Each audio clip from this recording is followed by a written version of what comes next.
have a QB running game, that really kind of added into this decision. But as I told both of those guys, I can't think of, in my years of playing football, my years of coaching football, a time where you didn't have two quarterbacks play throughout the season, somehow, some way. And so Drew's an ultimate pro.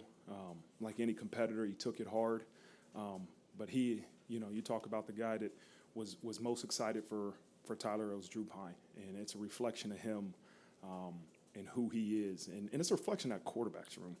Coach Rees has done an unbelievable job with that group. You talk about having that healthy competition, those guys that push each other, that love each other. They all want to be the starter, and they know only one guy can go out there. But I think that's a little bit of kudos to Coach Rees and how he's, truly got those guys to buy into the greater picture of what's best for Notre Dame. So with that, I'll open up for any questions. Please raise your hand. We'll get a mic to you.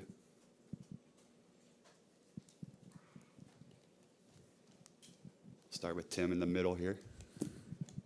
Coach, the news on Avery Davis came out this morning. Could you comment on that, please? Gosh, heartbroken for the kid. Was running. It was coming back from obviously an ACL injury on his other knee. Was running a jet sweep yesterday and playing it, and just, he went down. We didn't think initially that it was going to be as bad as it was, and then after the MRI, found out that it was an ACL, and was just devastated for the kid. I spent some time with him yesterday in his apartment, just, trying to, what do you say to a kid at that moment? You're just coming back from an ACL injury. Now you tear the other one, but I wanted him to know that, he's important to this program, and whatever we can do to support him, we will. And so it's a huge blow for not the room, just the team, right? You're talking about a captain and a guy that just is a great example of what you want our football players to be about, and you're heartbroken for the kid. The first reaction of a lot of people is you move a DB over there, and you have a safety that's played receiver before. But is it more logical to take your tight ends and just get them more involved in the passing game? Some bigger tight ends playing wideout-like positions. Could be an option. Moving a safety could be an option. We haven't made any decisions. Obviously, we just found out last night. And so it will be something to me, Coach Rees, and Coach Golden, we all discuss what's best for this team. And there's a lot of guys that can help us. There's a lot of different things we can do with the people we have on this team. And so we got to figure out how we're going to utilize our personnel, the people we have on this roster, and put our offense in a position to have success. We'll go to Patrick next here in the back. Marcus, we noticed Deion Colsey in a brace yesterday. I'm curious what you know about what that's all about. Yeah, a couple practices ago, he had on the sideline, he just had a knee sprain. I think he said PCL sprain, but we expect him to be back soon. Overall, with the receiver room, I know you touched on it a little bit. What's your kind of general outlook of where that is and what you still might be able to do there, even with some shorter numbers? I think, again, losing Avery Davis is a huge blow, but the outlook on that room to me is still very good. We got some young guys that have to step up. You're going to have to see Lorenzo Styles and Jaden Thomas and Deion Colsey and Tobias Merriweather, and you're going to see some guys step up. You're going to have to see Matt Salerno step up. And I think what it does, it creates more roles and really a bigger responsibility for those guys in those room. And I know Coach Stuckey, I met with him last night, and he's up for the challenge. And listen, I don't lose confidence in that wideouts room. It just means that it's an opportunity for other guys to step up. We'll go front in the middle here, right in front of you, Coach. Hey, Marcus. You talked about naming Tyler starting quarterback, and I know you guys chart every throw, you chart every snap, but you look at a lot of intangibles too. So along the way, what did you see in terms of growth with both of those elements from Tyler? Yeah, when I meet with the quarterbacks and I met with Coach Rees, this wasn't recent. This has been when I first became the head coach. There's three things I, as the head coach, really look for, and one is the ability. What decisions are they making? The correct decisions. Number one, are they making the correct decisions? Number two, you got to take care of the football. We can't turn the ball. We got to take care of the football. And then three, you got to make plays. And who's making plays. And so there's a huge criteria, I'm sure, that Coach Rees has in terms of how he evaluates those guys. But those are the three things that I really, really look for. And we've been in constant dialogue about who was going to be the starter. And then on Marist, Coach Golden was saying earlier this week how much progress he's making and that he's had some really good days. What have you continued to see out of Marist? He's done a good job, man. He's an energy provider. He plays fast, plays physical.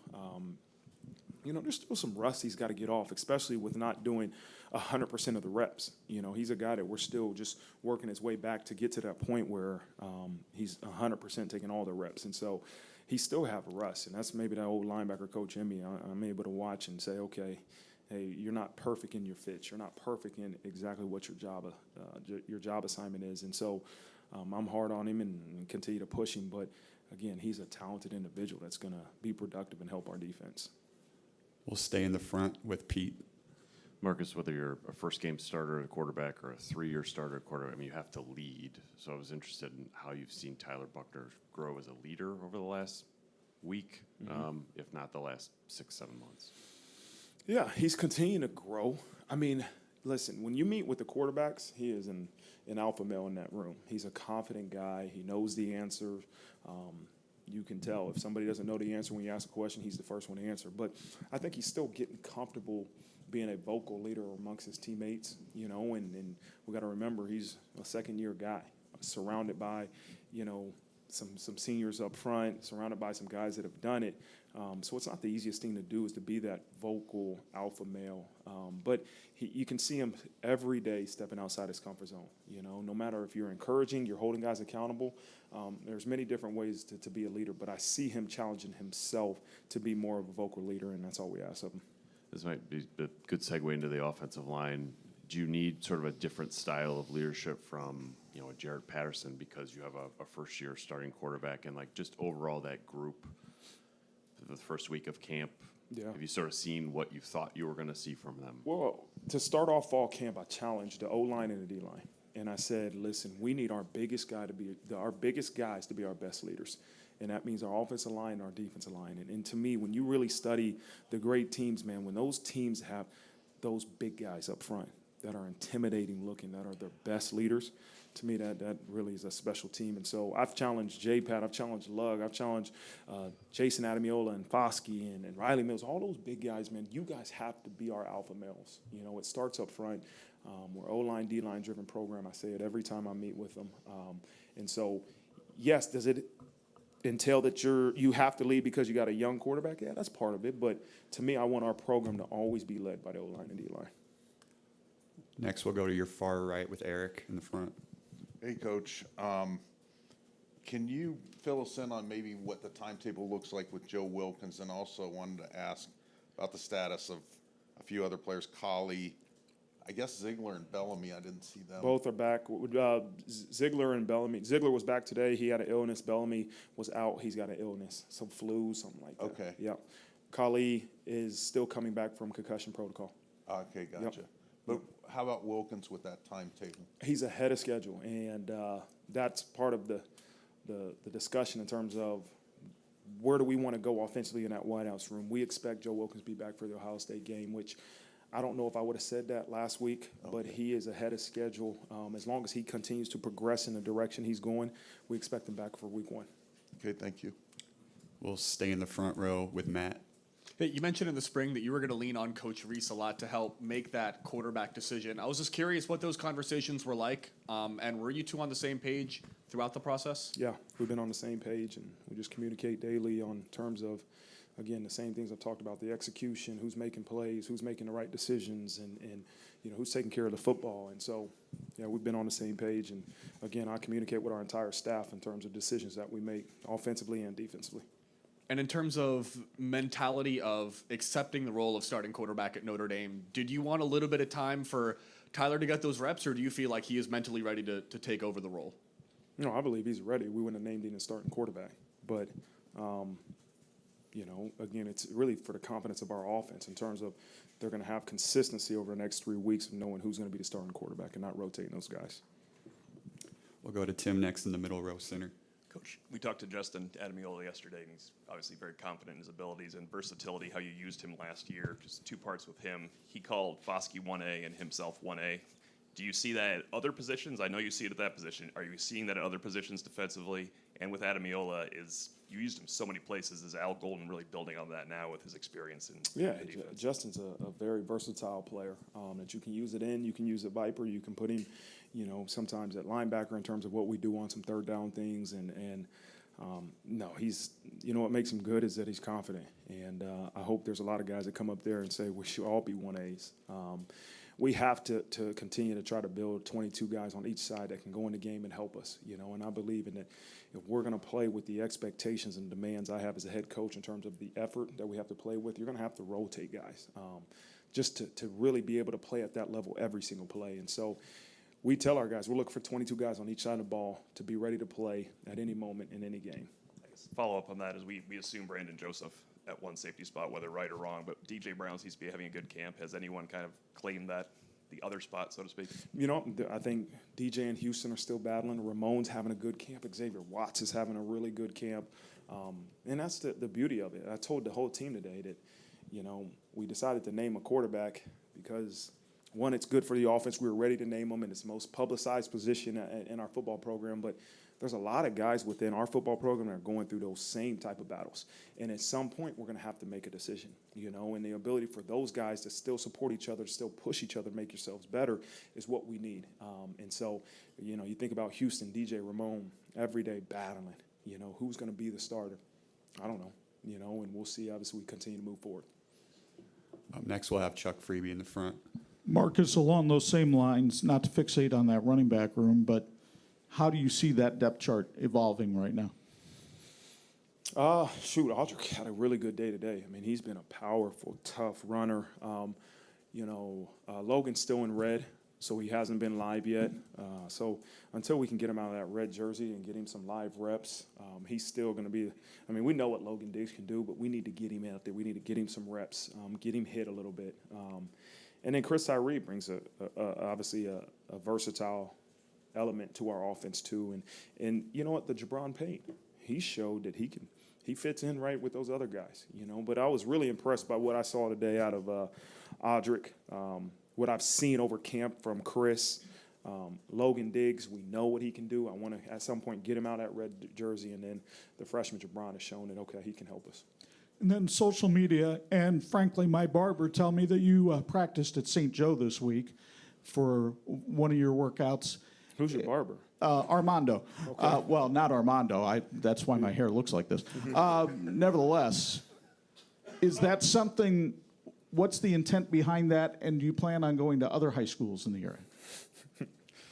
We could possibly, take another road trip. Again, we all know we have some big road games.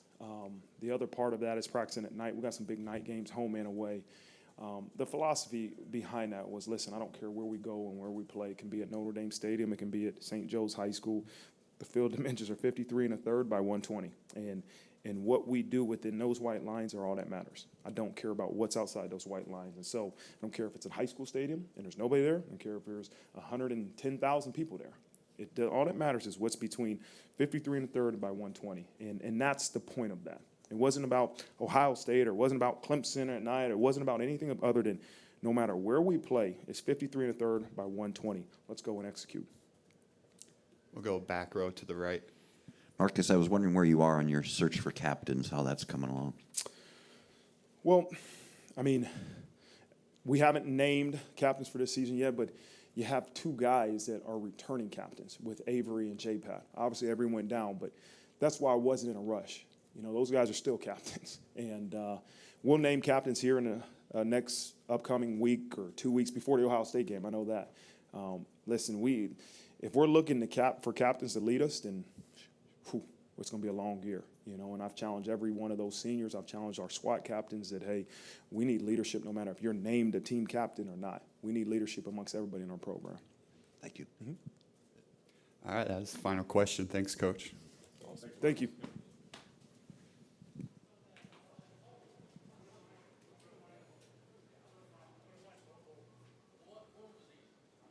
Stop talking to the ref.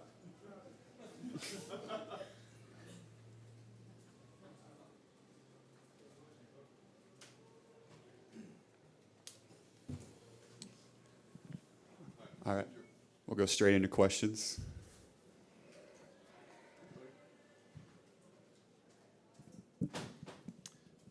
starting quarterback. Marcus said it was a difficult decision. I was curious, like, over the last week, was there anything that got you to this point, or is it more just a matter of, like, you got to have an identity moving forward? Having a starting quarterback is one of the best ways to do it. Yeah, like I would say this process goes a lot further than just the week. We've been evaluating it for probably close to a year. If you take a full body of work and the ability each quarterback has, I think we think it, for our team's best interest, naming a starting quarterback is important. Not only for the team, but for that individual and the direction that we're moving forward on offense. It was a very hard decision. You have two kids that are working very hard to accomplish a goal. Drew has been the best Drew Pine he's been since he's been at Notre Dame, which is a huge credit to him. We felt like Tyler gives us the best chance. To point to one moment, we had a practice a couple days ago where, we probably felt like, okay, this is what it's going to look like, and this is where we can operate at our best. And, we made the decision as a staff and as a group, and, we're full steam ahead. You started a game in a hostile road environment as a very young player here. What's the biggest challenge that comes with it? Is there anything you would take away that to help Tyler go into Columbus? Yeah, I'll be there for Tyler every step of the way, but you got to remember he played 3 quarters in Blacksburg. That's a hard place to play, and he operated at a high level. And if he had zero experience going to this, then you try to create all these different environments and opportunities for him to learn. But I think the way he handled himself in critical moments last season, provides us with some ability to see how he reacts in those situations. You're going to talk to him here in a second. I doubt he'll show any emotion. And he played in 4 minutes against North Carolina when we needed a drive. He went in there on a second down play and converted to Mike. He was in there at the end of the game against USC to close it out, in the goal line situation. He was in there for Virginia Tech. He made big plays against Toledo when we needed him. So this isn't a guy who hasn't played. This isn't a guy who hasn't played in big moments. And I think a lot of the confidence we have in a staff, started last year and has continued to build through the last 9 months. We'll go to Eric, front right. Coach, what do you want to see from Tyler? What's most important to see from him in the next 3 weeks? Yeah, I think the word we've preached all camp is confidence. And I think Tyler's finding his stride right now. So we're going to continue to have an extremely confident and calm quarterback. I think we just continue to build towards consistency and leadership. And those are the traits that we want to continue to have come out in him. And, I think part of this decision is to allow him to have that platform to really, not be apprehensive about every play, every decision. It allows him the freedom to go out there and operate knowing that, this team has his back and we're ready to move forward. Tommy, you offered Tyler really early, I think maybe even before he had started. And I wondered what you saw in him at that early age that led to this moment that you said, this guy could be a starting quarterback at Notre Dame someday. Talent would be the word that overall, we were in the stadium, it was hot as hell. He ran 4.68 on his first 40. And then we got to the drills, and he could throw with every kid there and better.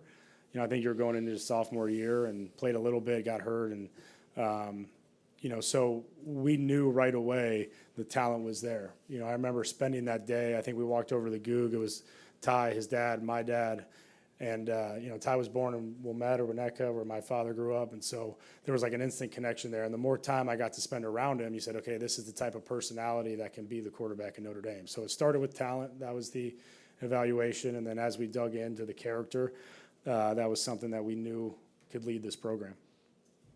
Go to Tyler here in the back row to your left.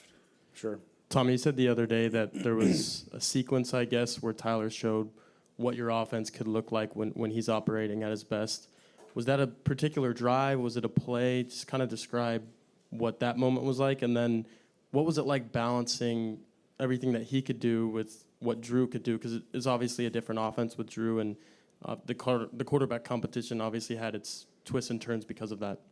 Yeah, I think it was an opportunity to give both guys the ability to play to their strengths. And Drew had a great night that night too. It wasn't like it was it was just, this is the vision of what we can see moving forward. And it has been a balancing act of, hey, we got kind of two systems that we're operating, but my job was to give both guys opportunities in their packages and personnel, not packages, but in their strengths, right? Like we wanted to give them opportunities to go out there and operate at a high level, given off their skill set. And both of them did that. I'm not going to get too far into the weeds schematically on what we were doing, but, there just seemed to be an ownership and a confidence that Tyler was out there playing with that night. And, that started to lead into some good practices, and then we felt the confidence to make the decision.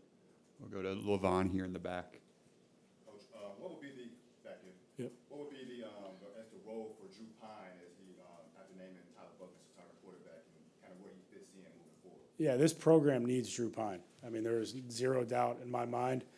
I don't know when, how, why, where, but this program needs him right now, and this program is going to need him moving forward. I mean, there's not 15 guys in this program that are more important to Notre Dame than Drew Pine. And so I cannot give him enough credit for the way he's prepared, practiced, put himself in a position to be the best version of him he can be.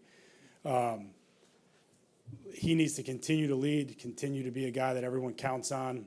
He's going to be great in the room. He'll be very supportive of Tyler. And then at the end of the day, he needs to be ready to play. I think we've all been around this game long enough that, you better have two that can help you win games, and that's how we feel right now. We're extremely confident in our group. I think they're extremely confident in themselves, and we're ready to continue forward. And we'll go to Tim here, back middle. Tommy, the loss of Avery Davis, I mean, it was just a week ago that we were talking about him with you, and you talked about what a great leader he is. What does this do? It puts you in a situation, I would imagine, as a play caller to be a little bit more creative. What do you do with you don't have extra wide receivers. What do you do with your tight ends to get them as maybe a more integral part of the passing game? Yeah, I'll just first off, you're not going to find a guy that's more respected than Avery Davis, from his peers to the coaches, the way he's handled himself. I mean, you want to talk about heartbreak for a program. I mean, everybody has felt that for Avery. For him to fight through everything early in his career, to find a role, own that role, be voted a captain, tear his knee, decide to come back, and then for it to happen again. I mean, you can't ever justify it, right? And so all we can do right now is love AD and give him our support and be there for him through these tough times. And I mean, you saw the impact on the group last night. I mean, you could feel it. And that's who AD is. I mean, there's not a guy in this program that wouldn't do anything for that kid. So, we're going to love him, support him, and be there for him. Offensively, we got enough talent. We got enough talent. It's my job to put our guys in the right spots. And, we have plenty of talent around this program, around this team. And I'm excited for the challenge and excited for the opportunity to showcase it. Could you comment on some of the younger receivers, including Raritan and Stays, who look like they've been getting a lot of opportunities, what they've showed you up to this point? Yeah, we got a great group, of young guys. And I think you had Jabron Payne in there. He's done a really nice job. That 4 guys in that skill room of freshmen have really contributed over the first 8 practices. And, again, we're trying to get them to a position where we're going to continue to challenge them, put them in situations to think on their own. We got to continue to get them ready to go. I think each of one of them, all 4 of them, possess some different qualities that we can use. And, again, I'm excited to showcase that and get ready to define roles for each of them. But they've done a great job up to this point. I think when they're just able to go play and run a route, like you see it, and then it's okay. Now when there's 11 other guys on the field. You gotta figure it out and operate at a high level. And we'll do final 10 other guys on the field. Sorry. We'll do final question right here with Patrick.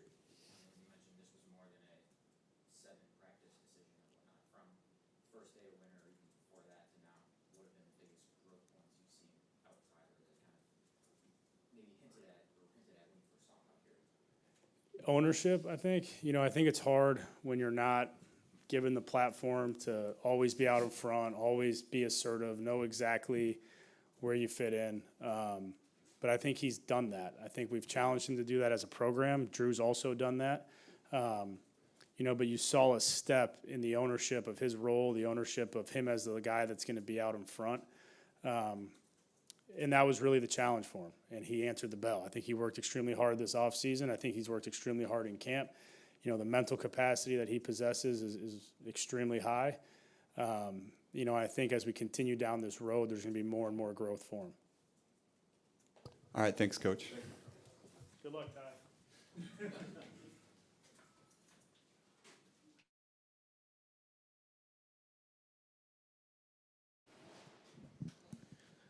Tyler, talk about the takeaway from the competition. What did you learn about your game and about you as a person? Yeah, throughout this, this whole process since I've been here, I think this whole thing's just been about growth and learning and getting better every single day. And, luckily throughout this whole time, I've had an amazing friend and competitor in Drew Pine. And, every single day he pushes me to get better. He pushes me to spend more time in the building, watch film with him. We compete every single day in practice. And, he's worked unbelievably hard. And, I couldn't be happier to have him on this team. And, yeah. And the second question, talk about your confidence in your offensive line. Yeah, I mean, our offensive line is going to be really, really good. We're moving guys up front really well throughout, and even with the twos, the guys up front are going to do really well. Go ahead, front, middle. Tyler, you just heard Tom say that all those years ago at that camp, he saw in you that you could potentially be a starting quarterback at Notre Dame. Did you yourself see that day or feel that day? Honestly, it was probably 120 degrees out there. I think Lorenzo Stiles was out there catching for me. He might have been throwing up. So I was just trying to get through the day. I think I might have been 15 years old, just, trying to get back to the hotel, get some ice, and take it. So I didn't really think about it at the time, but now that I'm here, I'm incredibly blessed to be in this position, and, I'm thankful to be in this spot. And then you also heard Tommy say that you have the right personality to be Notre Dame's starting quarterback. What do you think that personality is or needs to be? Yeah, I think the goal for my personality, I guess, is to have the utmost confidence and in myself, in my teammates, and this whole program. And I think having confidence comes from execution. And so as long as continue to execute, continue to stack good days, the confidence can only go up. We go to LaVon back here in the stands. Tyler, from the time you had the boot on earlier this year, what kind of changed when you got out of that boot and kind of pushed you to, be at this point now where you're named a starting quarterback? Yeah, I think it starts with the work in the offseason. And, not only is the offseason work physical, but, mental, working on leadership skills, getting closer with my teammates, building bonds on and off the field. And so I think that was the biggest thing for me this offseason, was really taking command, learning as much as I can about offense, defense, football in general, things like that. And when did you find out that you would be the starting quarterback? And then what was the response from your offensive line and the rest of the locker room? Coach Rees and Coach Freeman met with the quarterbacks last night. And, the team's been great, super supportive. Guys coming up saying congrats. So the team's been awesome. I know the team's been really supportive of Drew as well. And, yeah. Go back to the front. Yeah. Coach Rees mentioned your Chicago connection. Do you remember if that kind of made you kind of feel more comfortable, I guess, initially with him, and also about the potential from coming from Southern California to the Midwest? Yeah, maybe it was, I was born in Evanston, raised in Winnetka area for 7 years, and before I moved to Southern California. So, maybe it was a subconscious thing that, I felt, close to home here. And, sort of there was that connection on the first day. And, one of the things that brought me here was the people, and Coach Rees was definitely one of those people. I know you said you moved away when you were pretty young, but did you remember any, connections to Notre Dame from that time or anything like that? Yeah, my whole street was a bunch of Notre Dame fans. There's pictures of me wearing Notre Dame stuff as a kid, et cetera. So. We'll go to Eric next in the front. Hey, Tyler, what have your impressions been of the young receivers, and what's the challenge of having them grow with you without having Avery anymore? Yeah, I mean, the young receivers, if we're talking about, JT, Zoe, Dion, that group, I mean, those guys, I don't even think of them as young anymore. They make plays every single day. They go out there and attack every down. They're going up there grabbing balls, doing everything like that. They're doing a really, really good job this camp. They've worked extremely hard. Even when you go down to the tight ends, obviously Mike's the best, and, Holden, Eli, Tobias, and Jabron, those that young group of skill guys have done really, really good job this camp and have made tons of plays. So. And my follow-up is, there's a lot of people that talk about quarterbacks that felt like having a senior season at Helix would have really helped your development if not been necessary, and yet you've overcome that. How were you able to overcome not having that senior year and, just accelerating into the college experience? Yeah, well, frankly, that didn't happen. So, I just went about my business. I worked hard in the off season. I graduated early, came here, and, continued to work hard then. And that way, the only way to go was up. So just keep improving, keep my head down, keep working, and that's what happened. We'll go to Chuck Freeman here in the front. Tyler, it's perhaps the most prestigious position in college football. What does it mean to you to be the starting quarterback at Notre Dame? Yeah, I don't know if it's completely hit me yet, but it's a blessing, and I'm really thankful and blessed to be in this position. My teammates have been awesome in supporting me, the coaching staff, for believing in me, and it's a pretty surreal feeling. Tommy made his first start at Yankee Stadium. You're making your first start on a Saturday night in the Horseshoe. How do you mentally prepare yourself for that moment?